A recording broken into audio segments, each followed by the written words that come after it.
Hello, മണി box ഉണ്ടാക്കാൻ box ഇല്ലാത്തവർക്ക് കുപ്പി വെച്ചൊരു മണി ബോട്ടിൽ ഉണ്ടാക്കാം. ബോട്ടിലാകുമ്പോൾ നമുക്ക് കൈയിട്ട് എടുക്കാനൊന്നും പറ്റത്തില്ല.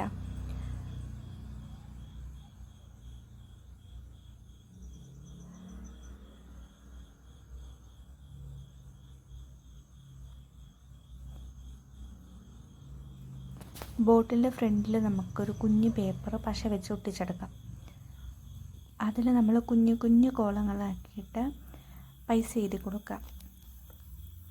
നമ്മൾ എഴുതിയേക്കണ ഓരോ പൈസയും വെട്ടി അതിൽ ഇട്ട് കൊടുക്കുക. ഇത് ഫുള്ള് ഇടുമ്പോഴത്തേനും ഇത് 5000 രൂപയാവും. ഇഷ്ടപ്പെട്ടിട്ടുണ്ടെങ്കിൽ എല്ലാവരും സബ്സ്ക്രൈബ് ചെയ്യണേ.